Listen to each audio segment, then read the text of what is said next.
Internet! Shalthis here, and it is time for another episode of ShoutStone. Today, we are going to talk about bread. Not that kind of bread. That's a baguette. Get that out of here. Okay, what I mean is B.R.E.A.D. The acronym BREAD. What does that mean? Well, a user by the name of SecretOwl made a post on the official Hearthstone forums called the bread and butter of the arena.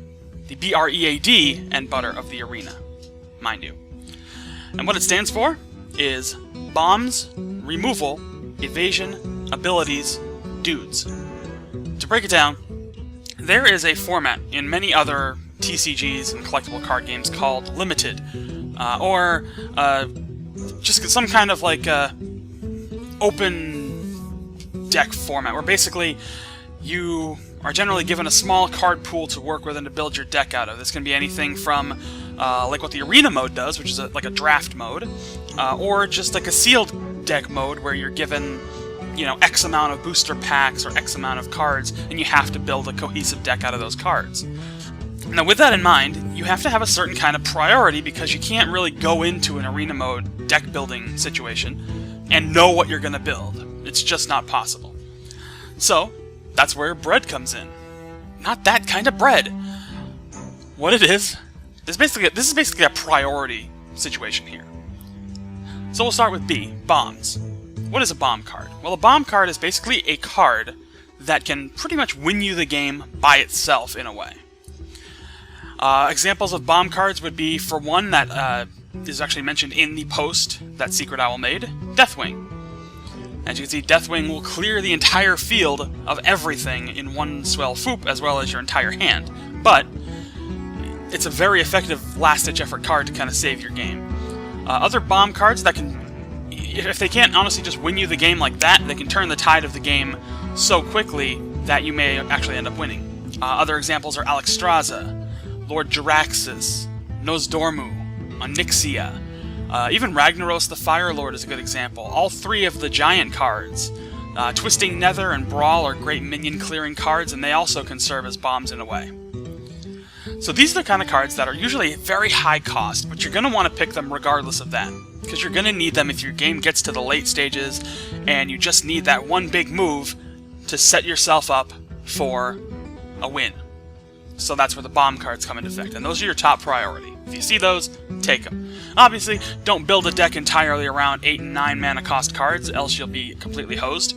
But when you get a few bomb cards in your hand, you're well on your way. 1 or 2, maybe even 3 if you're really asking for it, can be a good way to start. Next up are removal. Removal cards are really anything that gives you control and keeps your opponent's minions either under control or removed from play. For example, he mentions in this post a removal with legs, in quote, that is basically a minion that has a death rattle that deals 2 damage to every minion. And he's actually talking about the Abomination minion, which you can see here. When it dies, it deals 2 damage. Now this would be huge, because when your opponent has a lot of lower cost minions, which they often do, as soon as that thing dies, you're basically clearing the board yet again. But anything that can really help control the other side of the table. Silence cards are really good to help control the card. Freezing cards are good at that. But really anything that can outright remove minions off the board, even the ones that return minions to your opponent's hands, like Sap and things like that, those are excellent abilities. So keep those in mind when you pick your next cards. Up next on the list, Evasion. Now this is a little bit different, because in traditional CCGs, like Magic and the WoW TCG, there's a mechanic where the defending player can use other minions to block, in a way. Now every minion in Hearthstone is basically evadable. So they can be directly attacked, but they can also be overlooked unless they're a taunt minion. And that's where those minions come into effect, and that's where this step comes in. You need to have minions that have taunt, minions that can keep the damage from hitting your hero and focus on that minion. You know, even if it's just a low-cost, cheap taunt minion, if somebody drops a huge bomb on the field, I'd rather have that 10 attack minion attacking my 2 health taunt minion than my hero. and then you'll have enough time to hopefully drop a removal spell to get that minion off the field. Or something to kill it. Who knows? Up next, abilities. And it just that means sort of minions with abilities, basically. Any minion that has something like stealth, or a good death rattle, or a battle cry, or really any kind of ability, is better than a minion with nothing. Sometimes they may cost a little more, sometimes you may have to sacrifice a little in the way of health or attack power, but in the long run, they're going to give you more benefit than just a plain ordinary minion. Sometimes you need those plain minions to help round things off, but beyond all that, it's a good thing to start with. Make sure your minions have something beneficial to put into play before you pick them. And lastly, in the priority list, dudes.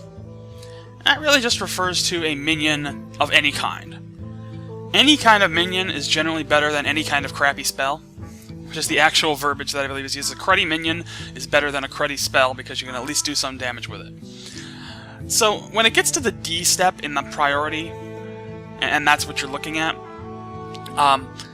it's really a matter of making a wise decision. Like, if your options are just a bunch of spells that won't really benefit you, or a minion that has no ability, but, you know, at least has some attack and defense, play that one. You know, just go ahead and go with that one, and try to round out a nice deck with minions in there. Because that's the thing to really keep in mind.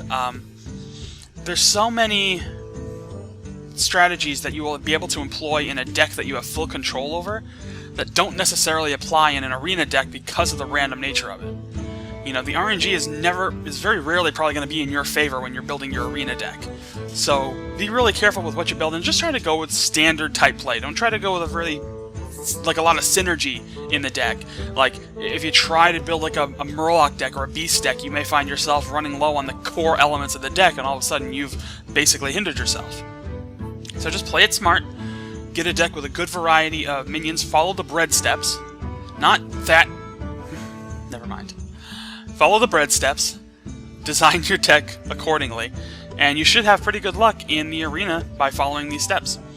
So a very special thanks again goes out to SecretOwl for his post. You can read the post yourself in the link in the description below. And of course, you can follow us on Facebook and Twitter, also in the description.